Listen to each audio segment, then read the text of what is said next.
getting my wee little rear on a plane, so I'm in a car and going to the airport so I can see the permission. Tell everyone hi. Tell everybody hi? No, everybody, you're on the speakerphone. There's like 650 people listening to you.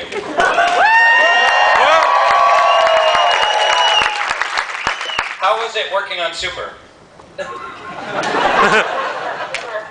What? Speak up. Yeah, can you hear me? Yeah. Yeah, it was rad as all hell, man. I mean, best time working with you and James and getting to play a character who's, nuts and, slightly a departure from myself and really getting to, lose myself. So I had an awesome time. Cool. Well, get your little Canadian ass here to South by, and everyone, let's give her a big cheer.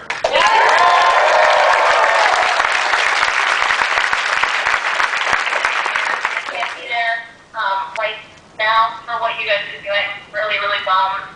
And now that I can leave the vicinity of 10 feet from a toilet, pretty stoked to come down and hang out.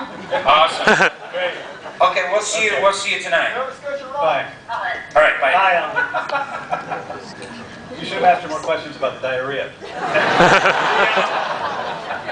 Ellen really is amazing. Like, one of the things in this movie, when Ellen and I first sat down and talked about it, was that she is always getting offered these characters who are wise beyond their years. These sort of snarky, dry, characters. And the thing about Libby, her character in this, is she's the exact opposite. She's a 23-year-old who is utterly and completely immature, a sort of sociopathic, nymphomaniac 23-year-old with the brain of a 12-year-old. And I think that was one of the things that made her want to do it. And she really is, honestly, just amazing in the movie. And it was an interesting story because there's a lot of stories about how we got Super together, and because James and I really kind of like did it with the skin of our teeth, like getting this movie together, and we really were going to cast Libby, and we literally had a meeting, and we were like, okay, so for the role of Libby, we need an Ellen Page type. Who can we go out to? That's kind of in that sphere. And we made a big list of like 20 people, and I was like, you know what? Fuck it. I did Juno with her, and I've got her email address here somewhere. I'll just send it to her and just see. And she loved it, and met with James, and they had a great meeting, and it really helped us obviously get the movie made. But there's no one else that could have played this role. Yeah. Well, I think, you talked a little bit about how IFC has been very good about letting you guys sort of run the ship or be collaborative in terms of the marketing. But a film like this, you would have to make on a very low budget in order to be able to go the places you go and try the things you do. So does that become then a matter of getting a cast that makes sense for that you can, that will at least get you the financing, and then just trusting that you'll... Yeah. I'll be, honest. I mean, it was rough to get the money for this movie. Ambush Entertainment, our great producer Miranda Bailey, is sitting right backstage. She's the one that came in and financed the film and took a risk on us because she's sick. But we had, we were going to make a very low budget movie, and I had the script, and Rainn and I hooked up. And I thought, well, that's it. We're going to be able to make this movie because it doesn't cost very much, and we'll be able to figure out a way to do it. But the economy was terrible, and that wasn't a possibility. And then we went and we said, well, who's the very biggest person we can get for the role of Libby? We went to Ellen. Ellen signed on immediately. And then we thought, oh, now it's going to be a breeze. Easy. We got Ellen But this Page. was about 2 years ago, 2.5 years ago. Remember, this was like the death knell of the independent film. I mean, they were just like, no one was going to see them. There was no financing available. It was just... It was the recession had just hit him, and it was just the worst time. And I mean, when we originally talked about it, we thought it was going to be Rainn and a bunch of non-marquee names. So when we got Ellen, we were so happy. That was, you know, a great day, and we couldn't get the movie made.